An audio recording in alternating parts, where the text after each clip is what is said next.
Transgender Homicide, take one. Okay.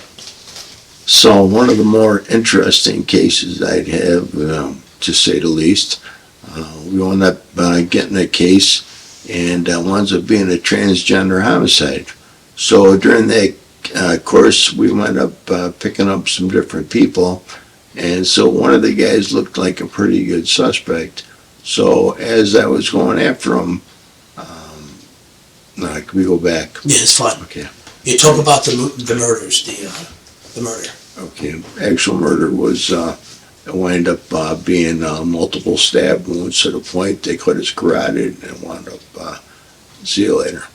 So at some point in time, I'm handling all these witnesses, and these witnesses were seen with this individual who did it, and I don't know who, I don't know where, and I don't know why, but that's the story I got.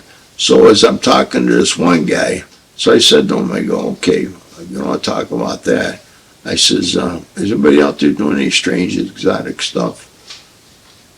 Yeah, he goes, there's one guy, he goes, he comes downtown with his white sedan, he says, and he picks you up, brings you to his home.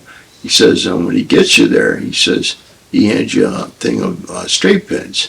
I said, what do you do with those? He goes, he has you stick the straight pins in the head of his penis. And I'm like, are you kidding me? He goes, no, I'm serious.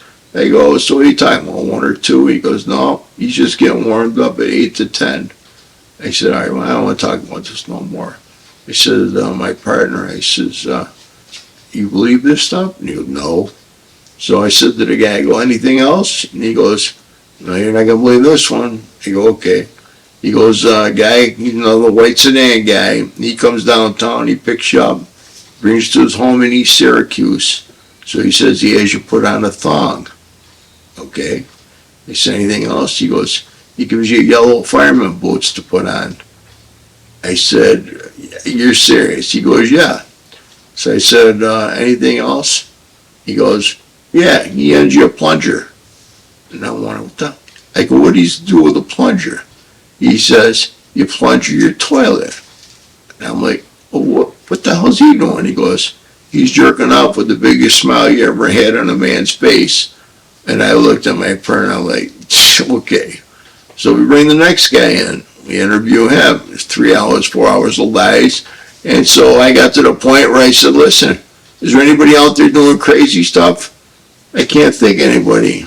I go, well, there's a guy comes downtown with a white sedan, the plunger guy. I know who the plunger guy is. Let me tell you something. When he comes downtown, everybody's beating themselves up to get to that white car because all they have to do is plunge your toilet for $150. There you go. Now, who committed the murder? I don't even remember.